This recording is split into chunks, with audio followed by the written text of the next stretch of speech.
পাহাড়, ঝর্ণা আর সবুজ উপত্যকার কোল ঘেঁষে যুগ যুগ ধরে রূপ নিয়েছে এক অনন্য মানব ইতিহাস। পরিধে বস্ত্রের রঙিন সুতো, জুম চাষের চিরায়ত ছন্দ আর বৈচিত্র্যময় ভাষার স্পন্দনে গড়ে ওঠা এই ইতিহাস কোনো একক তুলির আঁকা নয়, এ হল 12টি স্বতন্ত্র সংস্কৃতির এক যৌথ জীবনকাব্য। আজ 9ই আগস্ট আন্তর্জাতিক আদিবাসী দিবস 2026 এই ঐতিহাসিক ভূখণ্ডের অন্যতম 12টি জাতিসত্তা চাকমা, মারমা, ত্রিপুরা, তঞ্চঙ্গা, ম্রো বা মুরুম, বম, পাংখোয়া, খিয়াং, খুমি, চাক, লুসাই এবং রাখাইনের ঐতিহ্য, সংগ্রাম ও আত্মপরিচয়ের প্রতি জানাই গভীর শ্রদ্ধা। পাহাড়ের আত্মপরিচয়। 12 জাতিসত্তার পথচলা চাকমা। পাহাড়ের বৃহত্তম এই জাতিসত্তার রয়েছে নিজস্ব লিপি, সমৃদ্ধ রাজবংশের ইতিহাস এবং সাহিত্যিক ঐতিহ্য। তাঁদের বিযুগিত ও চিরায়ত জীবনগাথা পাহাড়ের ইতিহাসকে যুগ যুগ ধরে সমৃদ্ধ করে আসছে। মারমা, আরাকান বংশোদ্ভূত এই জনগোষ্ঠী বৌদ্ধ ধর্মীয় সংস্কৃতি, সাংরাই উৎসবের জলকেলি এবং থাইম শাস্ত্রের মতো ঐতিহ্য দিয়ে পাহাড়ের জীবনযাত্রাকে করে তুলেছে সুরময় ও বর্ণিল। ত্রিপুরা, প্রাক-ঔপনিবেশিক ত্রিপুরা রাজ্যের সঙ্গে সম্পর্কিত এই জাতিসত্তার রয়েছে সমৃদ্ধ পৌরাণিক গল্প, বৈশু উৎসব এবং অনন্য বয়নশিল্প। তঞ্চঙ্গা, রাজপুঞ্জি ও প্রাচীন লোকগাথায় সমৃদ্ধ এই জনগোষ্ঠী চাকমা ভাষার ঘনিষ্ঠ এক প্রাচীন রূপ সংরক্ষণ করে চলেছে, যা তাদের পোশাকের সূক্ষ্ম কারুকাজেও প্রতিফলিত হয়। ম্রো বা মুরুম, পাহাড়ি উপত্যকার আদিমতম বাসিন্দাদের একজন। রিয়াং ও প্লাং বাঁশি এবং নিজস্ব ক্রামা লিপির সুর ও বর্ণে তাদের সংস্কৃতি প্রকৃতির সঙ্গে গভীর এক আত্মিক বন্ধন রচনা করে।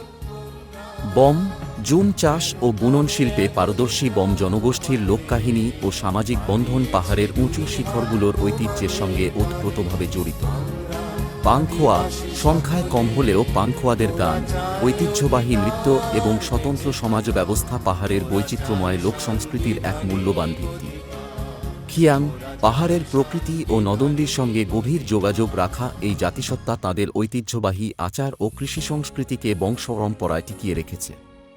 খুমি, বান্দরবানের প্রত্যন্ত উপত্যকায় ছড়িয়ে থাকা খুমিরা তাঁদের সমাজ কাঠামো, লোককথা ও ঐতিহ্যবাহী জীবনধারায় পাহাড়ের আদি রূপকে ধরে রেখেছেন। চাক, আরাকান সীমান্তবর্তী অঞ্চলে বসবাসকারী এই প্রাচীন ক্ষুদ্র জনগোষ্ঠী নিজেদের স্বতন্ত্র ভাষা ও বৈচিত্র্যময় পারিবারিক রীতি রক্ষা করে চলেছে।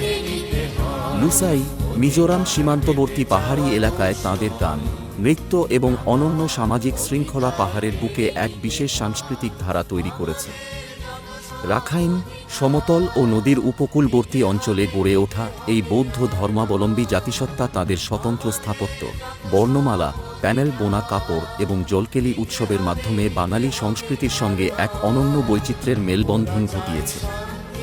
প্রকৃতি, সংস্কৃতি ও বৈশাখী এই 12টি জাতিসত্তার জীবনধারা মূলত প্রকৃতির ঋতুচক্রের সঙ্গে বাঁধা। বসন্তের বিদায় ও নতুন বছরের আগমনে পাহাড়ে সাড়ম্বরে উদযাপিত হয় বৈশাখী, বৈশু সাংরাই বিজু। চাকমাদের বিজু, মারমাদের সাংরাই, ত্রিপুরাদের বৈশু কিংবা রাখাইনদের জলকেলি উৎসব শুধু আনন্দোৎসবের প্রতীক নয়, এ হল মাটি, মানুষ ও জীবনকে নতুন করে ভালোবাসার শপথ। প্রতিটি জাতির রয়েছে নিজস্ব পোশাকের নকশা, যেমন চাকমা ও তঞ্চঙ্গাদের পিননহাদি, ত্রিপুরাদের রিনাইরিসা, ম্রোদের ওয়াংক্লাই, যা তাদের সুসংগঠিত হস্তশিল্প ও সুপ্রাচীন সৌন্দর্যানুভূতির কথা বলে। ঐতিহ্য রক্ষা ও ভবিষ্যতের অঙ্গীকার। ইতিহাস কেবল অতীতে আটকে থাকে না, ইতিহাস বেঁচে থাকে মানুষের আত্মমর্যাদায়। এই 12টি জাতিসত্তা শতাব্দীর পর শতাব্দী ধরে নিজেদের মাতৃভাষা, জুম চাষের ঐতিহ্য, সঙ্গীত ও জীবনবোধকে পাহাড়ে ও সমতলে টিকিয়ে রেখেছে। আধুনিকতার হাওয়ায় যেখানে বিশ্বজুড়ে আদিবাসী ভাষাসমূহ বিলুপ্তির ঝুঁকিতে, সেখানে এই জাতিসত্তাগুলোর ভাষার লিপি সংরক্ষণ, শিক্ষা প্রসার ও সাংস্কৃতিক সুরক্ষার গুরুত্ব আজ আগের যে কোনো সময়ের চেয়ে বেশি। আন্তর্জাতিক আদিবাসী দিবস 2026 এর এই মাহেন্দ্রক্ষণে আসুন আমরা এই 12টি জাতিসত্তার নিজস্ব অধিকার, ভূমি, ভাষা ও জীবনধারার প্রতি বৈশ্বিক ও জাতীয় সংহতি পুনর্ব্যক্ত করি। তাঁদের বৈচিত্র্যই এ দেশের অমূল্য অলংকার, তাঁদের অস্তিত্বই এই ভূখণ্ডের পূর্ণতার শক্তি।